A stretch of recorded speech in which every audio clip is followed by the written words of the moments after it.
Dieu dit dans Deutéronome 20, 6, celui qui m'aime garde mes commandements. Donc aimer Dieu, ce n'est pas oh, je chante, j'aime Dieu. Aimer Dieu, ce n'est pas oh, mais je pleure quand je prie, c'est parce que j'aime Dieu. Aimer Dieu, c'est garder ses commandements. Et nous sommes dans le livre de Jean. On revient à Jean. Mes amis. Seigneur, merci pour ta parole. Qu'est-ce que le Seigneur nous dit? Et Jean 15, 12. Voici mon commandement, que vous vous aimiez les uns les autres comme je vous ai aimé. Personne n'a de plus grand amour que celui qui donne sa vie pour ses amis. Vous serez mes amis si vous faites tout ce que je vous commande. Ah, vous serez mes amis si vous faites tout ce que je vous commande, nous dit le Seigneur, mes amis. Et vous serez mes amis si vous faites tout ce que je vous commande. Voilà, le Seigneur est catégorique là-dessus. Et voilà, donc aimer Dieu, c'est garder ses commandements. Voilà ce que le Seigneur nous enseigne, mes amis. Et voilà, donc nous sommes dans Jean chapitre 14, verset 15. Si vous m'aimez, gardez mes commandements. Donc vous voyez bien que Jésus-Christ qui dit ici, si vous m'aimez, gardez mes commandements, c'est le même Dieu. Hein? Là encore, nous avons la confirmation que Yahweh, c'est Jésus, Jésus, c'est Yahweh. Parce que Yahweh dit à Exode 26, si vous m'aimez, gardez mes commandements. Et Jésus dit la même chose, si vous m'aimez, gardez mes commandements. Donc, qu'est-ce que sont ces commandements? Eh bien, tu ne coucheras pas avec la femme d'autrui, tu ne voleras pas, hein? Tu ne fermeras pas les yeux sur le péché, hein? Tu ne vas pas collaborer avec les faux pasteurs, les faux frères, tu ne vas pas marcher avec les moqueurs. Béni est l'homme qui ne marche pas selon le conseil des méchants. Donc tu ne vas pas écouter les conseils des méchants, même s'ils sont plus nombreux que toi. Il ne faut pas écouter leurs conseils. Écoute seulement le conseil du Saint-Esprit, parce que Yeshua est le conseiller véritable selon Ésaïe chapitre 9, mes amis. Voilà. Donc ensuite, béni est l'homme qui ne s'arrête pas sur la voie des pécheurs. Donc tu ne vas pas t'arrêter sur la voie des pécheurs, et qui ne s'assied pas dans l'assemblée des moqueurs. Donc il n'y a pas de fédération des pasteurs ou le mélange avec des faux ministères, avec des faux chrétiens. Tout ça, non. Séparation sur séparation, c'est ça la parole. Le Seigneur le dit. Je ne suis pas venu pour apporter la paix, je suis venu pour apporter les paix, pour mettre la division, pour mettre la séparation, mes amis. Et c'est ça l'amour, mes amis, c'est obéir au commandement de Dieu et non au commandement des hommes. C'est ça l'amour véritable, mes amis. L'amour, ce n'est pas, oh, je délaisse un peu la parole du Seigneur pour suivre ce que les hommes me disent, pour suivre ce que mes pasteurs, mes collaborateurs me disent. Non, je fais ce que Dieu me dit dans sa parole, même si tout le monde doit me haïr. Le Seigneur a dit, vous serez haïs à cause de mes paroles. Eh bien, c'est ça. Il faut accepter d'être haï, détesté, à cause de la parole de Dieu que vous aimez, parce que vous aimez le Seigneur. Voilà. Nous sommes dans 1 Jean, chapitre 5.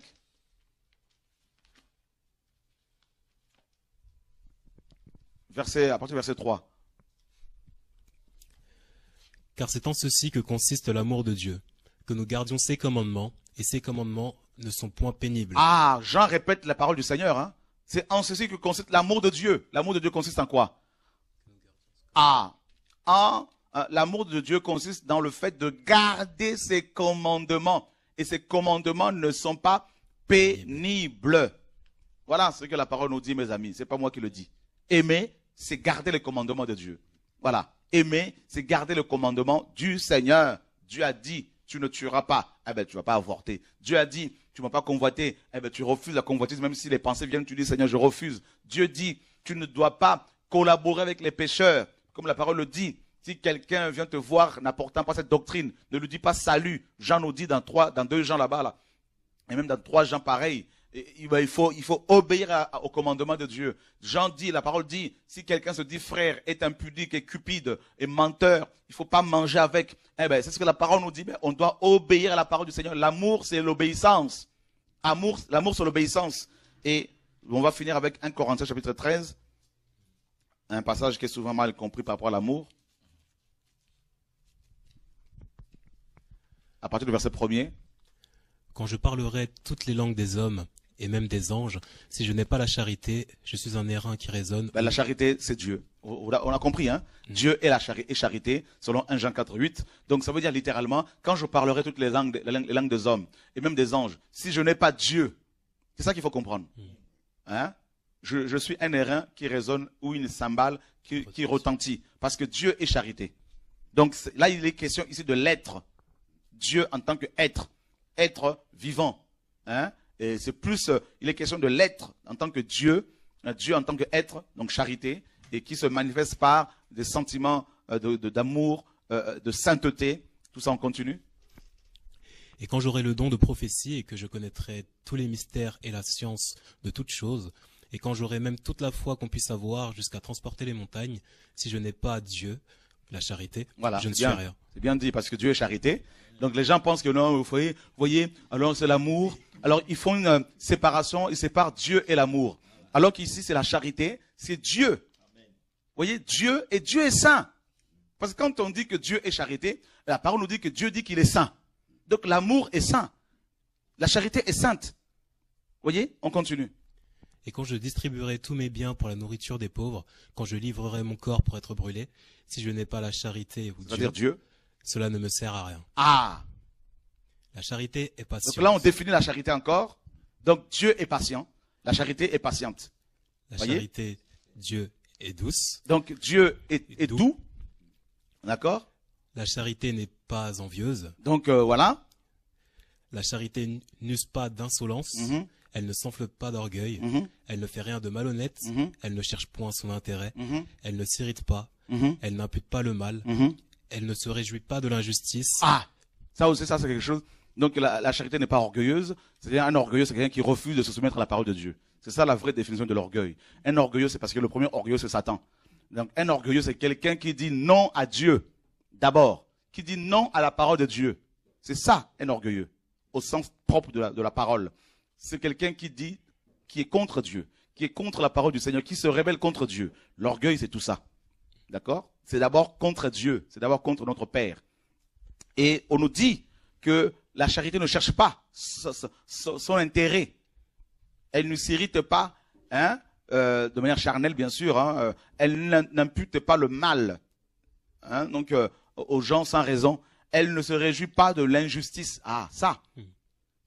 C'est pas possible, quelqu'un qui est injuste, quelqu'un qui couche avec des femmes d'autrui, qui prend l'argent des gens, quelqu'un qui demande des millions pour acheter des terrains, pour construire des bâtiments d'église alors que les pauvres n'ont pas à manger. Cette injustice-là, mes amis, eh ben on dit non, on refuse. Voilà. Quelqu'un qui prend des femmes et qui couche avec, qui est un grand Manitou, on dit non. Quelqu'un qui divorce, qui se remarie, on dit non, mes amis. Ça, c'est de l'injustice. On va dire, bah oui, mais je divorçais parce que ma femme, elle était méchante. Bah oui, mais mon frère, cette femme-là, est-ce que nous, on l'a entendue aussi? Non. Il faut aussi qu'on l'entende. Qu'on entende sa version.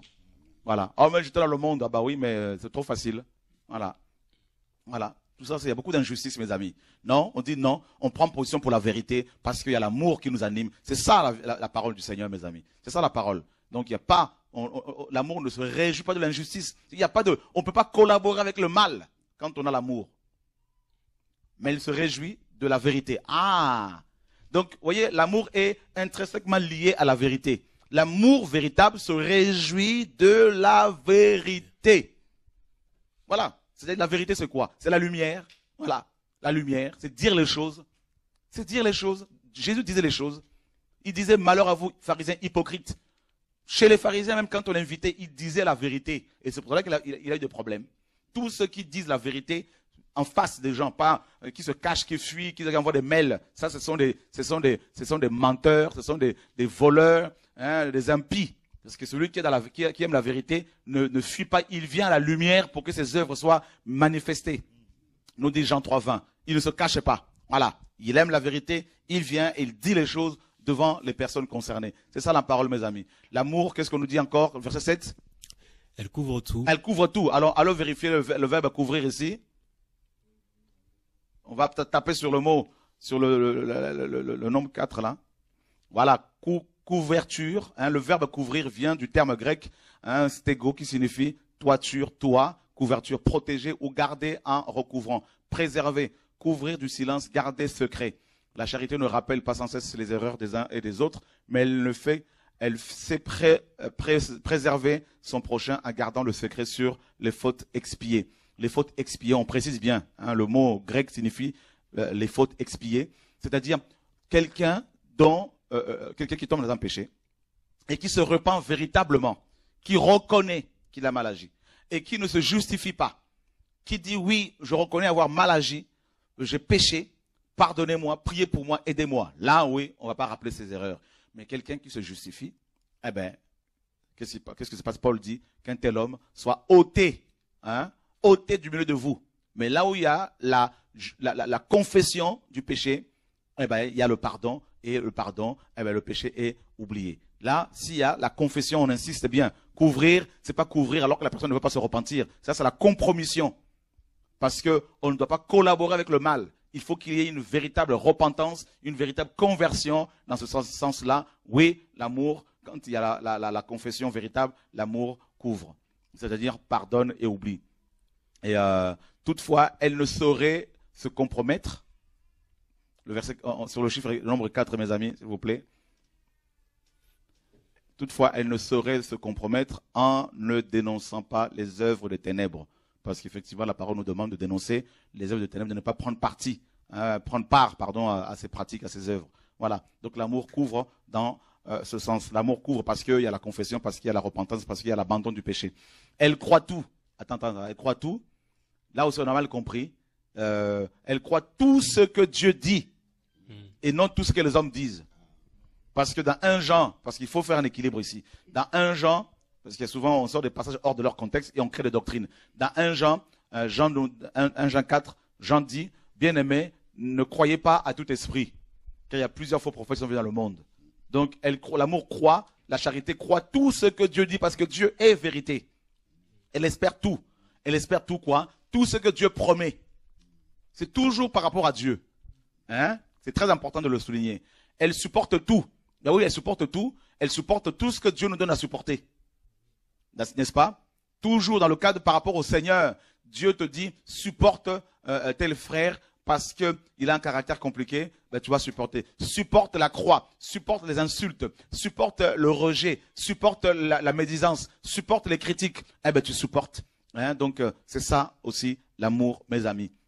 Voilà, la charité ne périt jamais, les prophéties seront abolies et les langues cesseront, la connaissance sera abolie, car nous connaissons en partie et nous prophétisons en partie. Mais quand la perfection sera venue, ce qui est en partie sera aboli.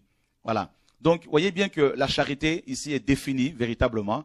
Elle ne se réjouit pas de l'injustice, elle n'est pas envieuse, donc on ne va pas envier l'appel de l'autre, hein, vouloir faire comme l'autre. Ah ben tiens, moi aussi je veux créer un petit centre, n'est-ce pas, de formation, on va changer juste quelques lettres et puis on va garder pratiquement les mêmes mots, hein, parce qu'il y a de l'envie, parce qu'il y a de la copie, hein, c'est du plagiat, hein, donc ça c'est pas l'amour, ça s'appelle la jalousie, comme Caïn qui a tué son frère Abel parce que ses œuvres n'étaient pas bonnes, parce que celle d'Abel était juste. Voyez, tout ça là c'est pas l'amour, c'est la concurrence, c'est la compétition, c'est la chair et on sait comment ça finit à chaque fois. Donc ça c'est pas l'amour mes amis, c'est du plagiat, et c'est ce qui se passe dans beaucoup d'églises, dans beaucoup de nations malheureusement. Hein, on veut faire comme les autres, on veut copier les autres, on veut prêcher comme les autres, on veut enseigner comme les autres, chasser les démons comme tout le monde. Non, chacun doit garder, mes amis, son authenticité, chacun est différent. Nous sommes dans un corps, nous avons des dons différents. Voilà, donc il ne faut pas envier les dons des uns des autres, envier la manière dont Dieu fait avec les uns des autres. Dieu fait ce qu'il veut, il appelle qui il veut, il utilise qui il veut, il envoie qui il veut. Qu'il soit blanc, qu'il soit chocolat, qu'il soit noir, qu'il soit européen, qu'il soit chinois, qu'il soit arabe, qu'il soit métis, qu'il soit petit, grand, pauvre, riche, peu importe, Dieu utilise qui il veut. Et la parole nous dit cela ne dépend pas de celui qui court, ni de celui qui veut, mais de Dieu qui fait grâce, qui fait miséricorde. Donc l'amour, c'est Dieu. L'amour, ce n'est pas je ferme les yeux sur le péché et je ne dis rien. Non, l'amour, c'est je couvre ton péché parce que tu te repentis. Ouais, ça, je ne t'expose pas. Mais là, quand on veut se justifier, qu'on veut mentir pour continuer à faire mal aux frères et sœurs, ben là, on expose, comme la parole le dit, mes amis, ne prenez pas part aux œuvres infructueuses des ténèbres, mais plutôt condamnez-les. Que Dieu vous garde, mes amis, au nom de Yeshua et notre Seigneur et Sauveur. Amen. Donc l'amour de Dieu s'est manifesté à la croix, effectivement. Et véritablement, donc l'amour, la croix, c'est le paroxysme de l'amour de Dieu. La croix, c'est le sacrifice de Yeshua, notre Seigneur et Sauveur, parce que le Père nous aime, nous a aimés. Et c'est ça l'amour. Donc, que Dieu vous garde, mes amis. Donc, parce qu'on a reçu l'amour de Dieu, parce qu'on aime d'abord le Seigneur, parce qu'on a reçu cet amour de lui, on peut aider, on peut aimer les autres, on peut aimer ses ennemis, on peut les bénir, on peut prier pour eux, mais on refuse, parce qu'on a reçu l'amour de Dieu, de se mélanger, de se compromettre. Et c'est ça l'amour véritable. Parce que Dieu est esprit, Dieu est vérité. Que Dieu vous garde, mes amis.